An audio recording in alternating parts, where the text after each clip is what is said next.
Hare Krishna. Jaya Radha Madhava Kunja Bihari Gopi Janava Lavagiri Varadhari.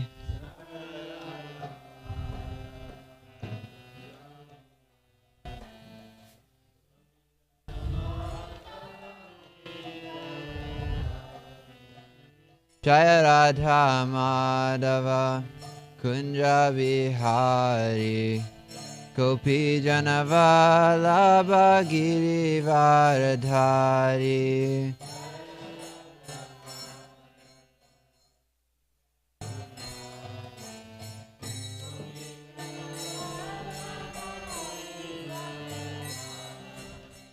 Yashoda Nandana Vrajajana Ranjana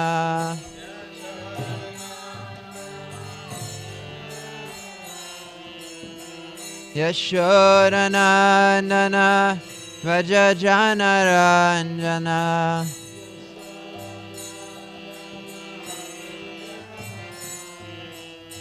Yamunatira Vanachari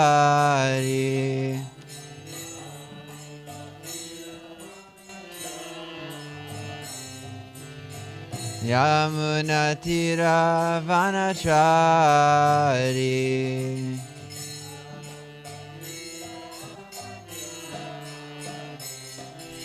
Jaya Radha Madhava Kunja Bihari Gopi Janavala Giri Varadhari.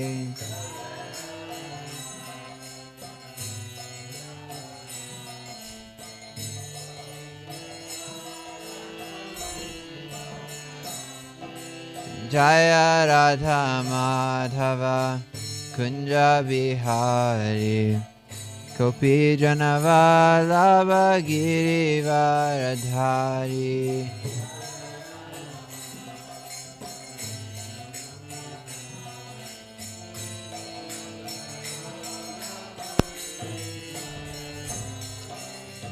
Yashoda Nandana Vrajajana Ranjana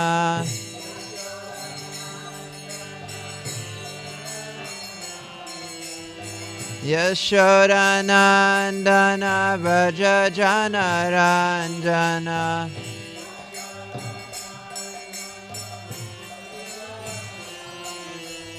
Yamunatira Vanachari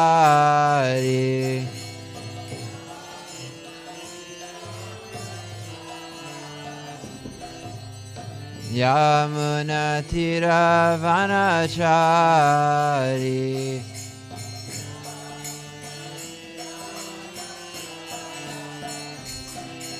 Jaya Radha Madhava Kunja Bihari Gopi Janavala Giri Varadhari.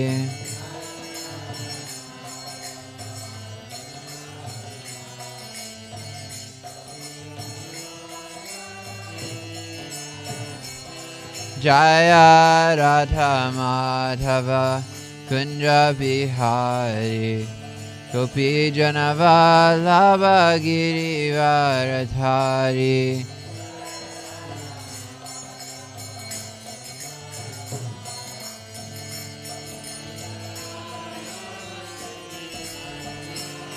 Hare Krishna, Hare Krishna, Krishna Krishna, Hare Hare, Hare Rama, Hare Rama, Rama Rama, Hare Hare.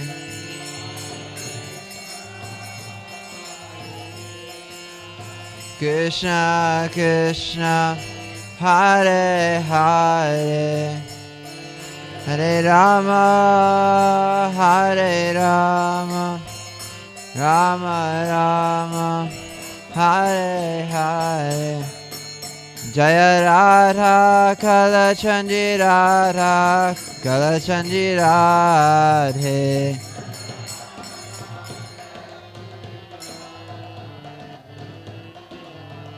Jaya Radha Kalachandji Radha Kalachandji Radhe.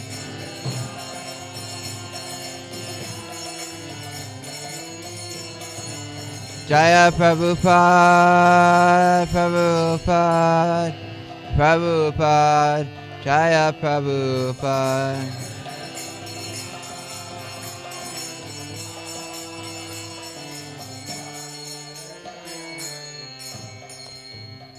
Shri Radha Madhava Ki Jai.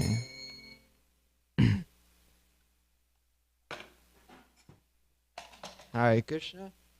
Welcome to this morning's Srimad Bhagavatam class.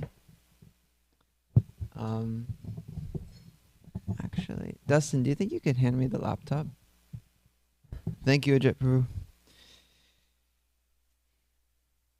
Thank you. So we will begin today with our auspicious invocation. Om Namo Bhagavate Vasudevaya. Om Namo Bhagavate Vasudevaya. Om Namo Bhagavate Vasudevaya. All together, Narayanam Namaskritya Naram Chaiva Narottamam Devim Saraswatim Vyasam Tato Jayam Udirayat. Before reciting this Srimad Bhagavatam, which is the very means of conquest, one should offer respectful obeisances unto the personality of Godhead, Narayan, unto Naranayan Rishi, the supermost human being, unto Mother Saraswati, the goddess of learning, and unto Srila Vyasadeva, the author. Nashta Prayeshu Bhadreshu Nityam Bhagavata Sevaya Bhagavati Uttama Shloke Bhaktir Bhavati Naishiki. By regular attendance in classes on the Bhagavatam, and by rendering of service to the pure devotee, all that is troublesome to the heart is almost completely destroyed, and loving service unto the personality of Godhead, whose praise with transcendental songs is established as an irrevocable fact. Okay.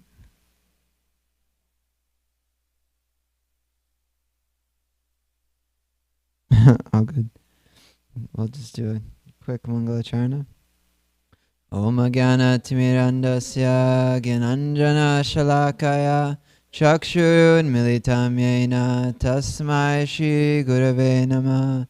Shri Chaitanya Manobishtam Stapitam Yena Bhutale Swayam Rupa Karamayam Dadati Svapadantikam Vandeham Shri Guru Shri Yuta Parakamalam Shri Gurun Vaishnavangsha Shri Rupam Sagajatam Sahagana Raghunatanvitam Tam Sajivam Sadvaitam Savadutam Parijana Saitam Shri Krishna Chaitanya Devam Shri Radha Krishna Padan Sahagana Lalita Shri Vishakanvitangsha.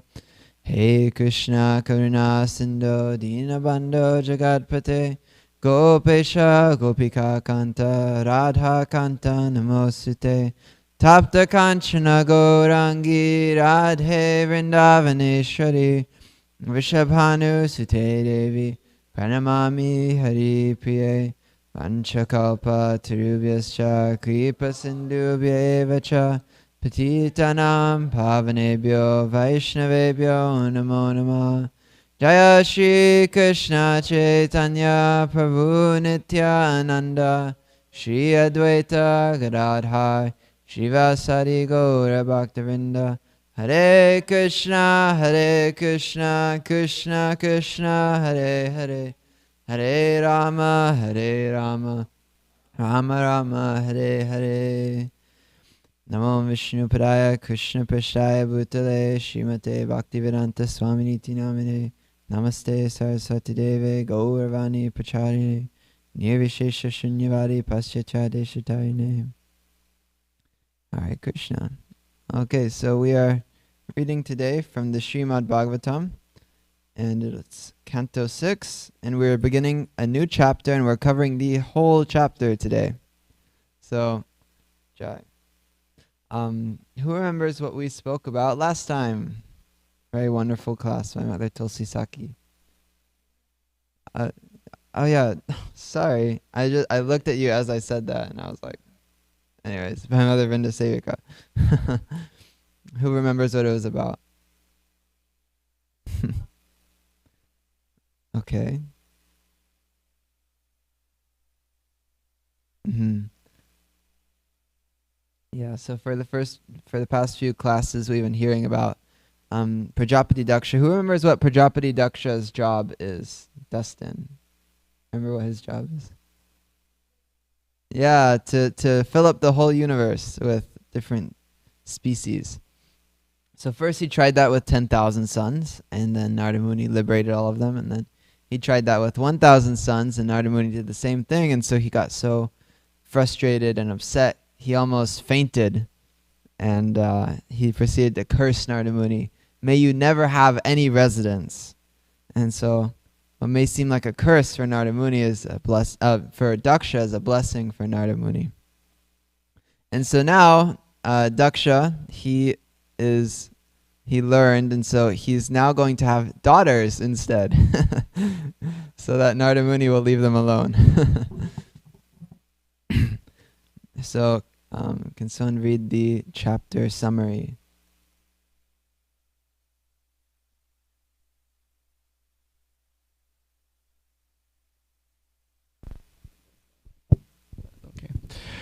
The progeny of the daughters of Daksha. As described in this chapter, Prajapati Daksha begot 60 daughters in the womb of his wife, Asikni. These daughters were given in charity to various persons to increase the population. Since these offspring of Daksha were women, Narada Muni did not try to lead them towards the renounced order of life. Thus the daughters were saved from Narada Muni. 10 of the daughters were given in marriage to Dharmaraj, 13 to Kashyapa Muni, and 27 to the moon god Chandra. In this way, 50 daughters were distributed, and of the other 10 daughters, 4 were given to Kashyapa, and 2 each to Bhuta, Ingira, and Krishashva.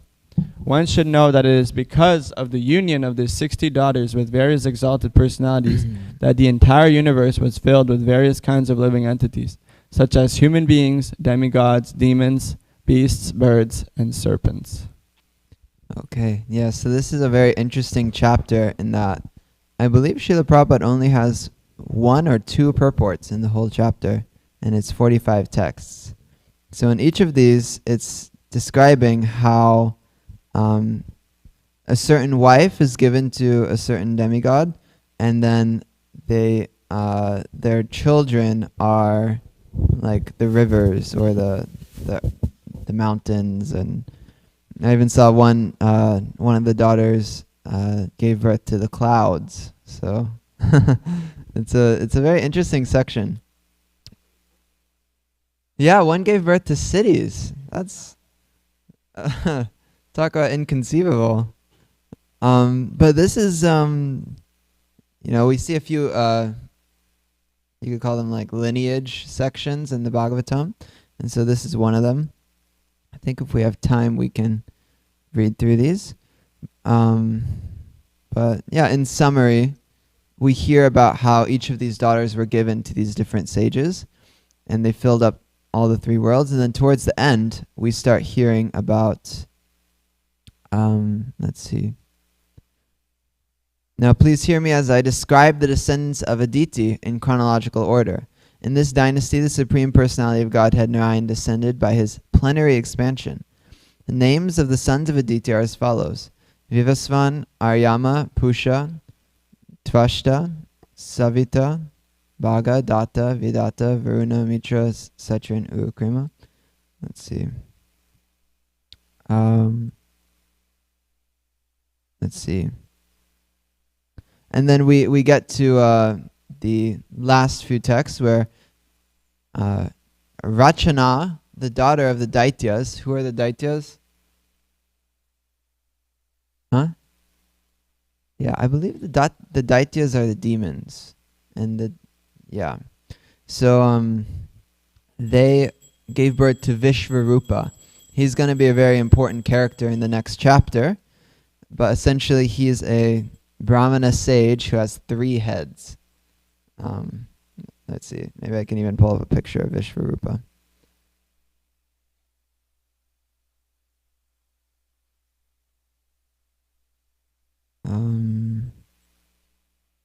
Here we are. So this is kind of how this ties into the rest of the story, is we're going to learn about this character called Vishvarupa. And he becomes the priest of the demigods, and that opens into this whole drama with Indra and Vritrasura and Brahaspati. And yeah, although Vishvarupa was the son of the daughter of their eternal enemies, the demons, the demigods accepted him as their priest in accordance with the order of Brahma, when they were abandoned by their spiritual master Brahaspati, whom they had disrespected. So that's what we'll cover tomorrow. And today we'll go to our focus verse, text 1. So this is 6:6:1. Shri Shukavacha Tata Prachetaso Siknyam Anunita Swayambhuva Shashtim Sanjnayam Asa Duhitrir Pitrivatsala. Please recite. Shri Shukavacha Tata Prachetaso Sikyam Anunita Swayambhuva Shashtim Sanjanayam Asha Yuhiti Pitrivatsala. Shri Shukavacha Tata Prachetaso Snikyam Anunita Swayambhuva Shashtim Sanjanayam Asa Yuhitra Pitrivatsala. Shri Shukavacha Apajetaso Sikyam Anunita Swayambhuva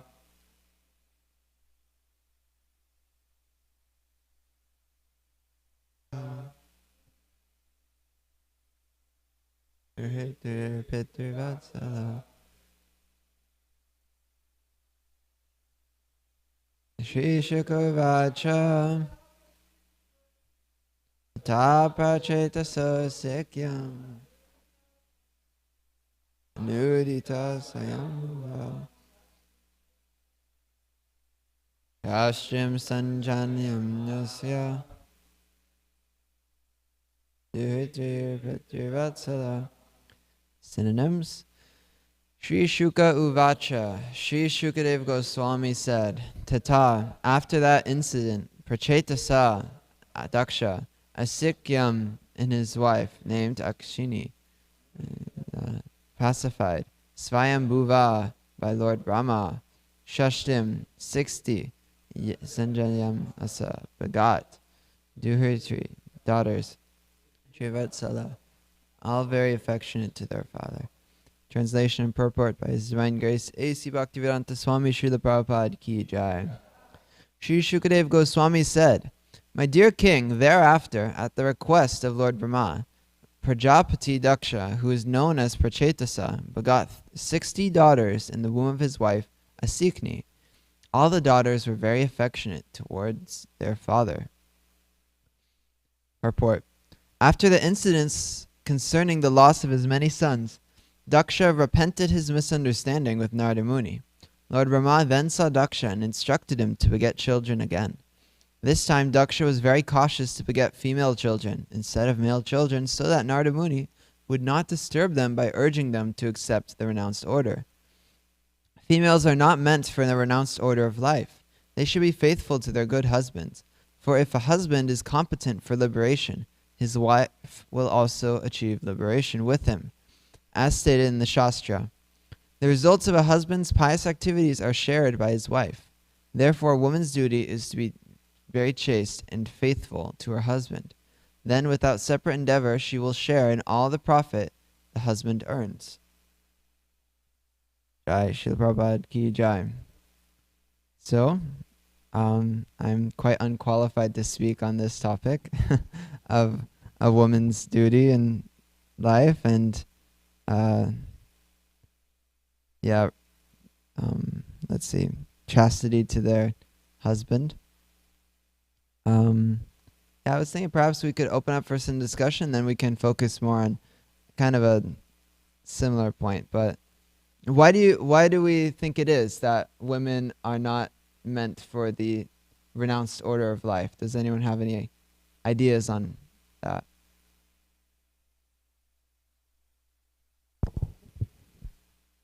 I've heard that one reason is because it's very dangerous, for example, for a woman to be alone in the woods with like in the forest, like unprotected. Yeah, so that's the primary reason, is that it's described that women should always be protected, whether it's by their father, their husband, or then later their sons. And part of the order of sannyas requires that one is ready to travel alone and be alone, and at least externally fully rely on Krishna for their protection. Any other reasons or thoughts on the nature of... Yeah.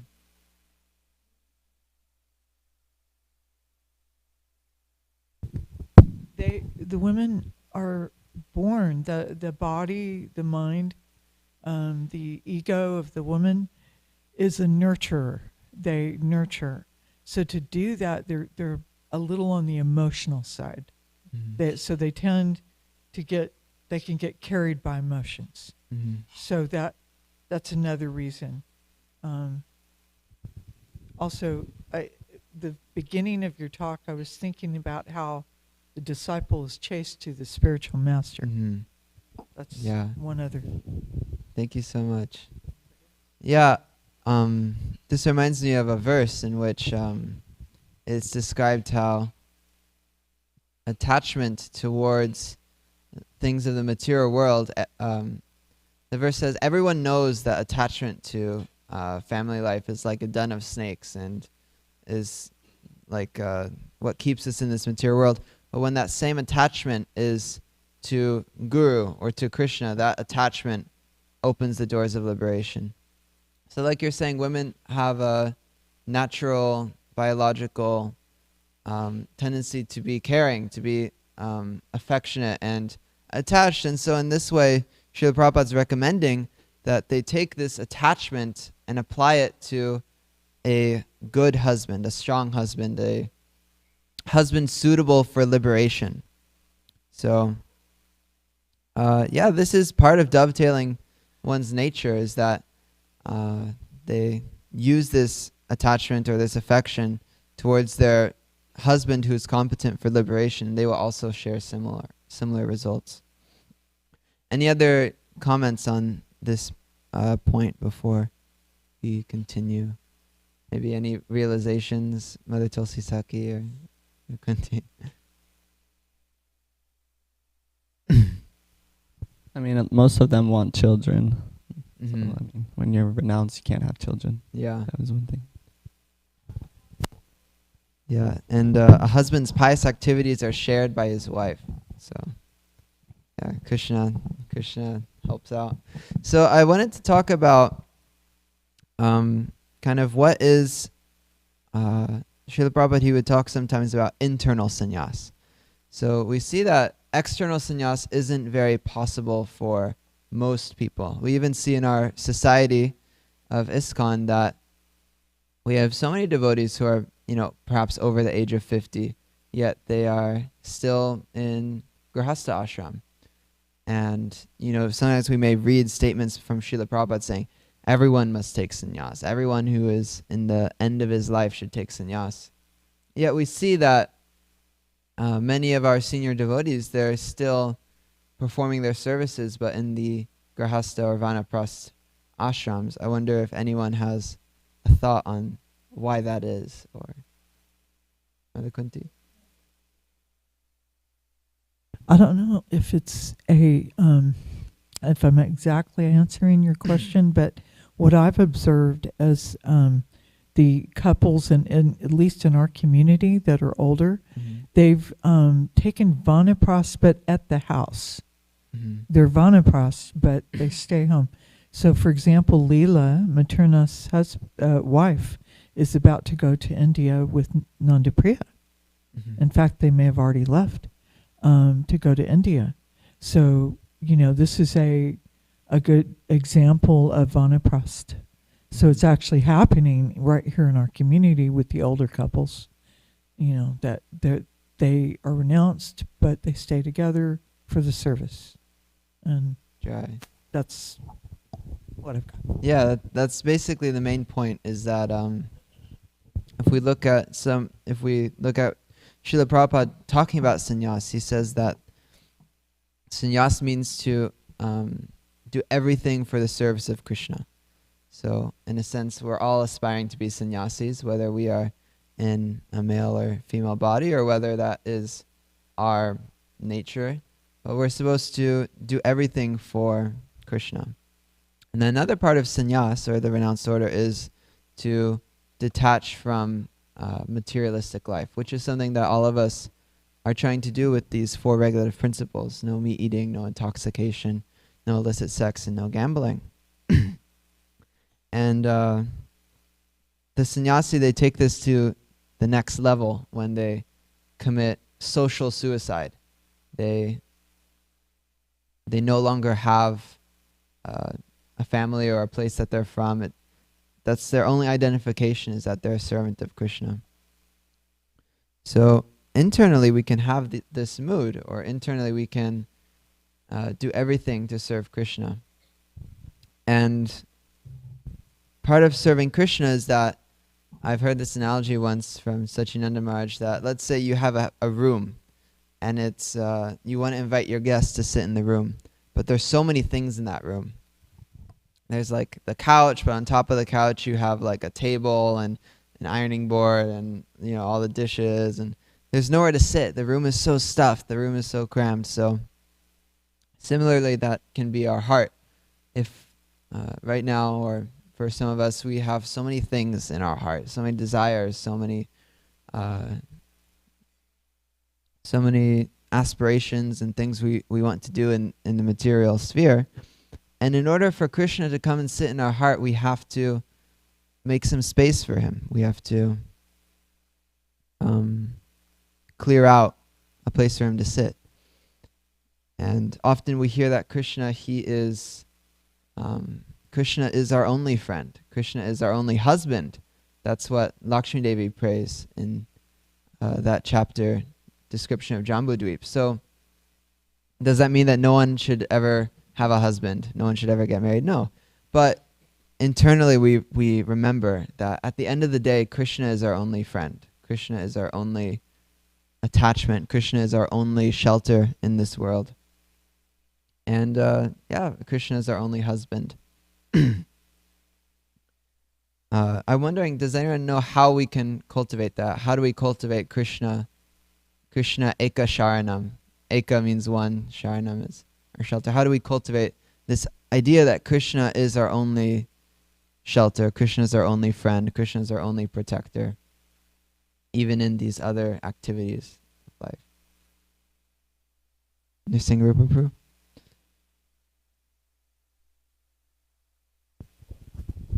I was just thinking, because anything we have, any ability we have, any qualification we have, it's all coming from Krishna ultimately. So even if somebody is the instrument of that shelter in our lives, it's ultimately coming from Krishna. So it's, in that sense, we may take shelter from our spiritual masters and different devotees or people in our life, but they can only give us shelter because of their connection with Krishna. Yeah, so we recognize the source. Ajit Prabhu? Oh. Yeah.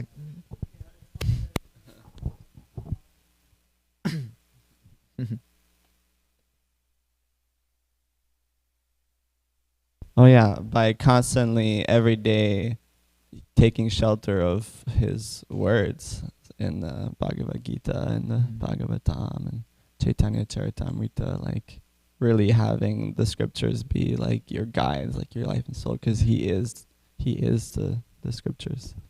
Yeah, so that was kind of one of the points I was thinking, is that there's a few things in our life which will be a constant.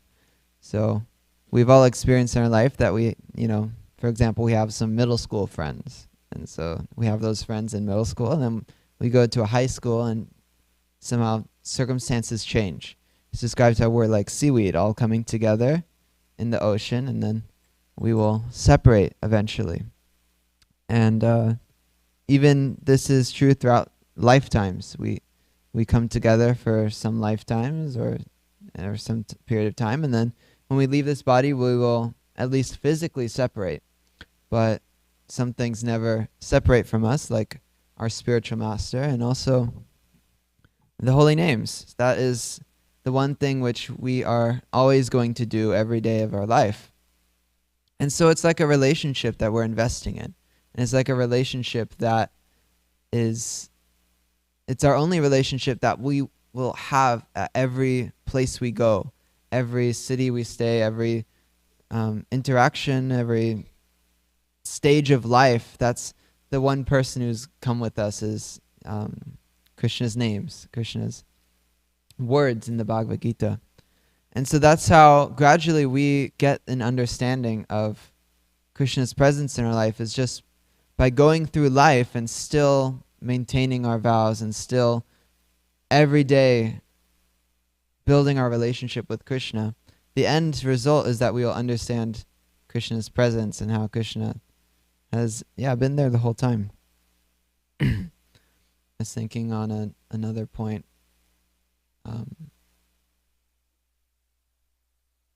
Just kind of continuing on that point, we see in life that everything will eventually, we can't really expect anything in this world to go the way we think. We might think, oh, I'm going to live here, or I'm going to do this, or I'm going to do that, or I'm going to be in this service forever, or I'm going to be in this position. But everything changes. And often everything in the material world can disappoint us. Everything in the material world almost will disappoint us. And we will have to experience separation from friends, family, loved ones. And just that experience of the material world and things disappointing us, it clears out our heart and it purifies us. Bhurijan Prabhu has this prayer.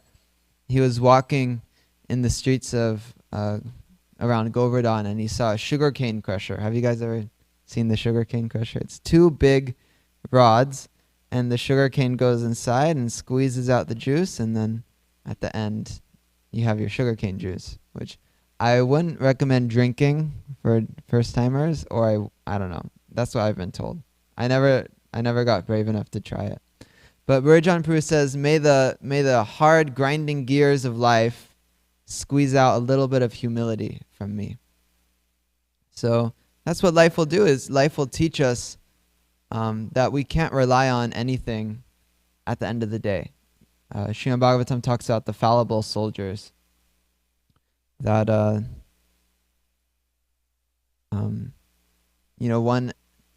one expects to protect his kingdom with all these soldiers. Oh, my wealth, my house, my family, my friends. But at the end of the day, there's only one person who can help us at the time of death, and it's Krishna. Krishna and Krishna's devotees. So that's another thing that Srila Prabhupada is emphasizing here, is while we will gain this detachment from the material world just by existing in the material world in Krishna consciousness, that a good husband or a good devotee is actually someone who can help us. While it is true that Krishna is our only friend, the devotees are also our friends. even if it's just for certain periods of time. So the husband who is competent for liberation, basically a devotee, an advanced devotee, is able to help us also achieve liberation. And this is true for the husband and wife relationship.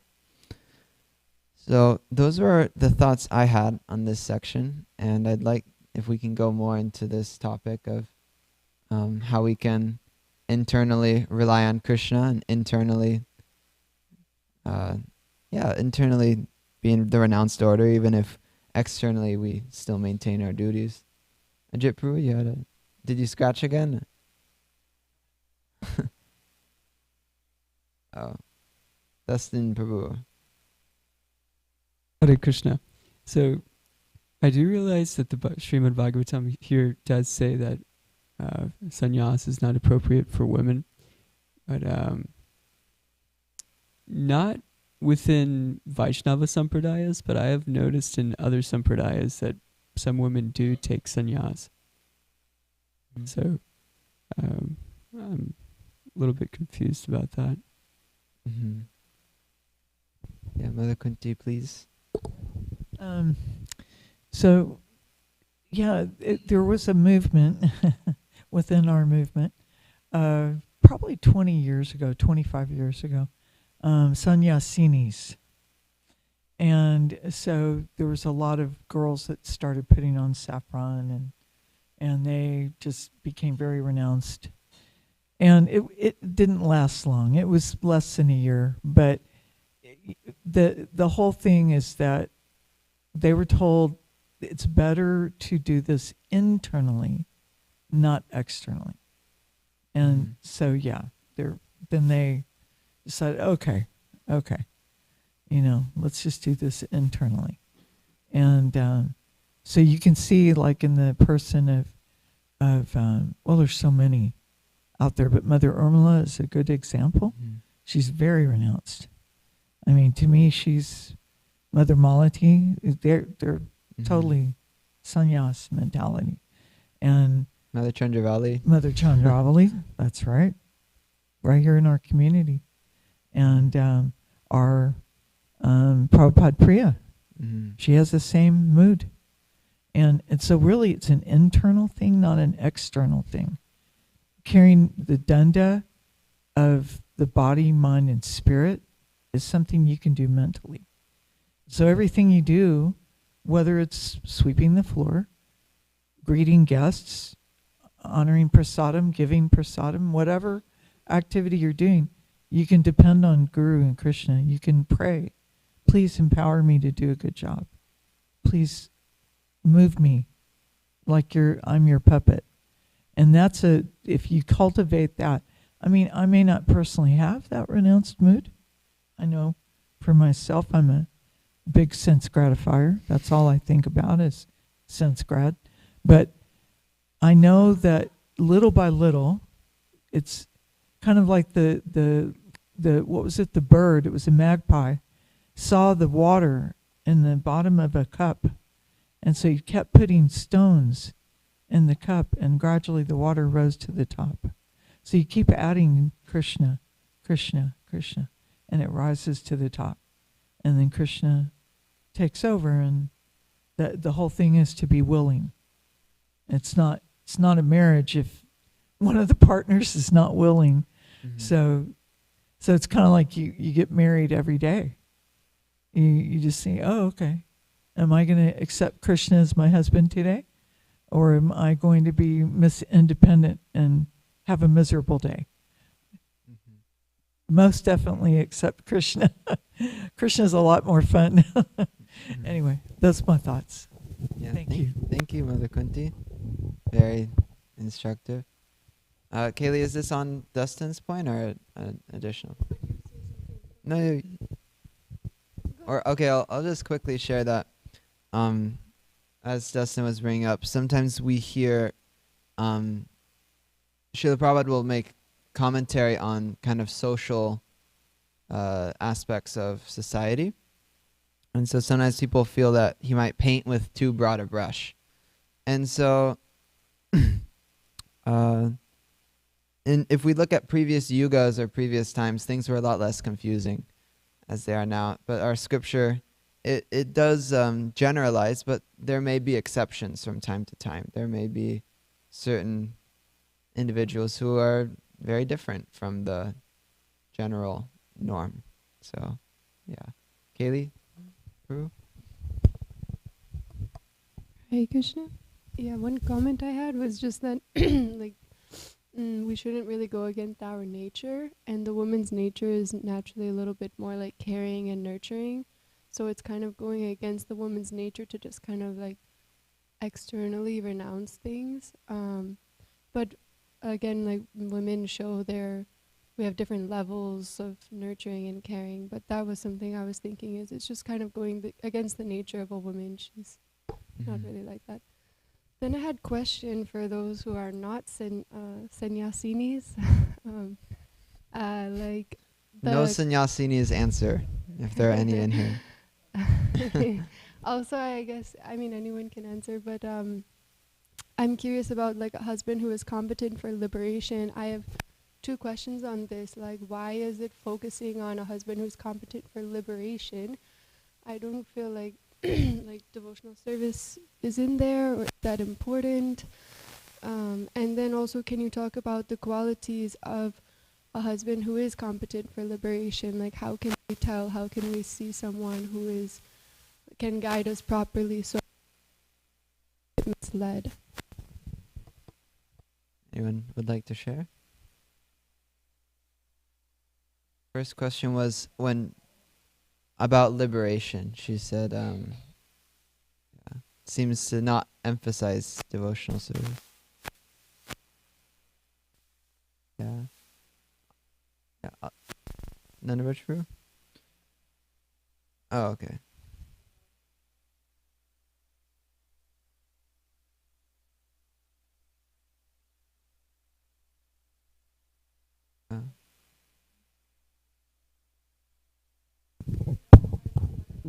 Right. Husband should be competent for liberation.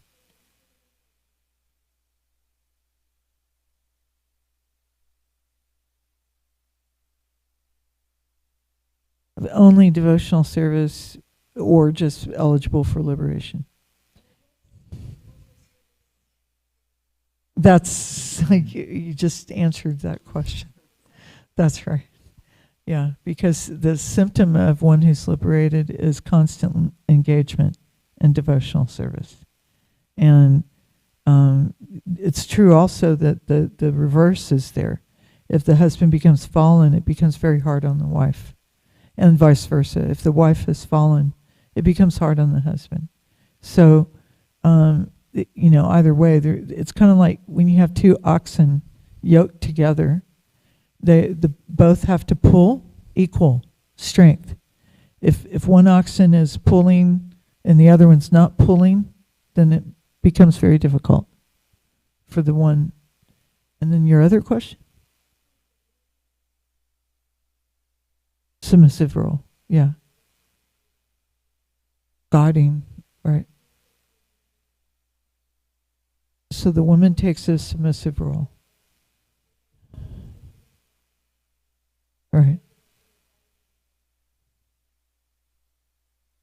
Well, I mean, isn't it that the husband and wife take shelter of the spiritual master?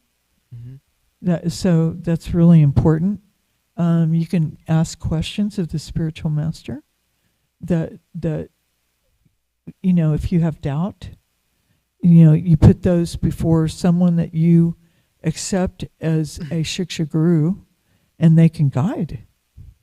Yeah, because sometimes, especially when a marriage is brand new and you don't know the person, they don't know you, it's good if you have doubt to pose the doubt in front of an advanced devotee and take shelter.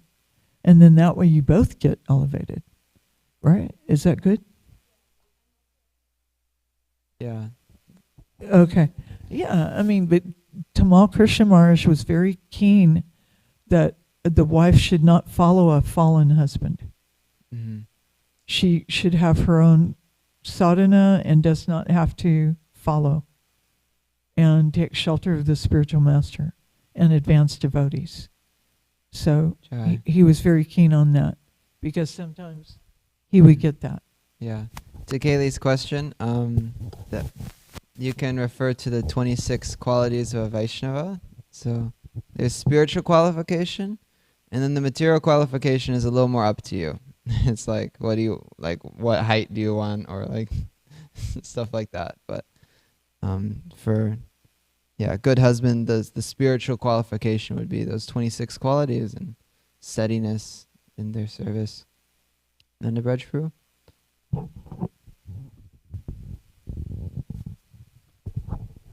We have the nectar of instruction, which is the instructions for the neophyte devotee. So you can really just go right through this nectar of instruction, verse by verse, and say, is this person have control of their mind, have control of their anger, Can you hold the mic? control of their tongue. Close. Yeah. Sorry. Do they have control of their senses, basically? And then are they following the 6 things that are positive for Krishna consciousness? And are they getting rid of the 6 things that are against Krishna consciousness? And so basically, in the first 6 verses of Nectar of Instruction, you can just be like, oh, is this what this person's working on? And then you can be like, oh, yeah, they're working on these nicely and endeavoring to control their senses and so that would be one of my thoughts, is we basically can just put up the nectar of instruction and be like, hey, what are they doing towards this? Try. Any other points, perhaps on Dasisaki?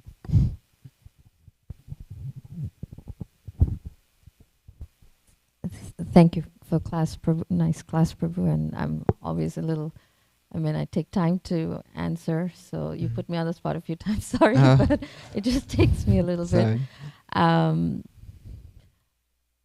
Regarding, the basic general thoughts on this verse where, the husband takes sannyas and the wife normally stays back. One example comes to my mind where in our modern, times right now, that wasn't followed necessarily in the same way, is His Grace Vaisheshika Prabhu and Mother Nirakula. And they are my personal heroes. And Mother Nirakula is my personal mentor, guide. And all of them, and all of us who take shelter of them, we can't be more grateful that they are together and they travel the whole world together, and they give all of us their mercy and shelter. They are such a wonderful example of both being sannyas, but together. So I think it's a very great example of you can be that without necessarily, having taken sannyas. And another instruction I received from Mother Urmila about, what to look for in a husband. She actually was just clearly saying at that time I already had both my kids, that don't expect everything, from, she literally used the word poor husband to deliver you, just, he's human, you have your gurus, as long as you can, support each other in your Krishna consciousness. That is,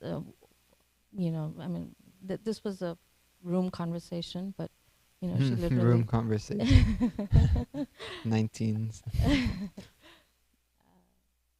And all my life, the instructions I have received in this matter is keep Krishna in the center and always help each other. And we should not judge our partners, our spouses. Okay, is this person following everything? Where is he at? Doesn't matter. As long as we are able to encourage each other and practice and inspire each other and, see the strengths in each other, and, I think. Jai. Thank you.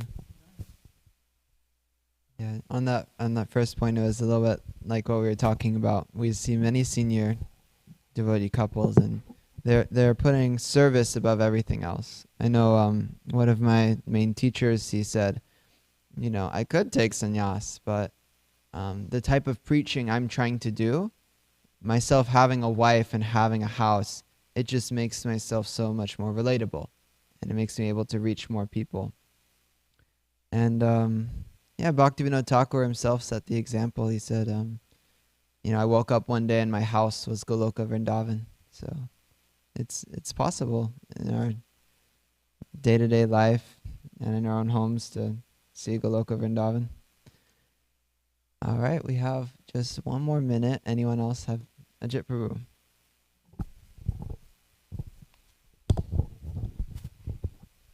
Thank you for the nice discussion.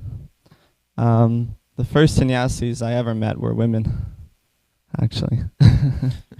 Because I lived at a yoga ashram, and there was two sannyasi women that were there. They were kind of like gurus. They were not like Diksha gurus, but they were like Shiksha gurus. And I learned a lot from them, and I'm really grateful. But, I did see times where the emotions would take over them. So, But that was one thought that I had. And other than that, I was also thinking of Bhakti Rasamrita Sindhu and Rupa Goswami. He says, we accept anything favorable to devotional service and we reject anything unfavorable. So that's the main principle.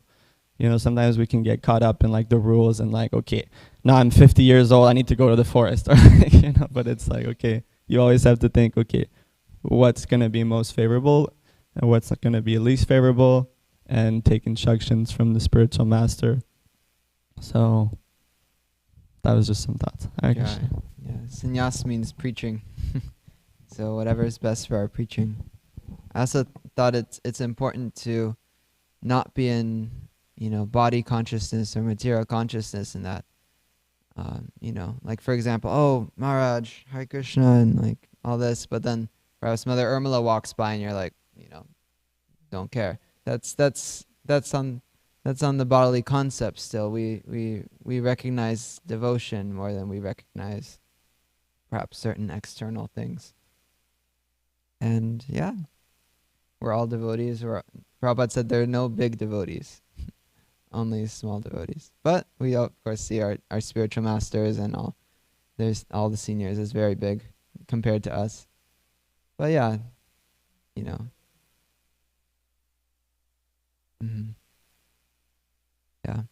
Well, on that note, we will conclude our Srimad Bhagavatam class. Srimad Bhagavatam ki jai, Srila Prabhupada ki jai, Daksha's daughters ki jai.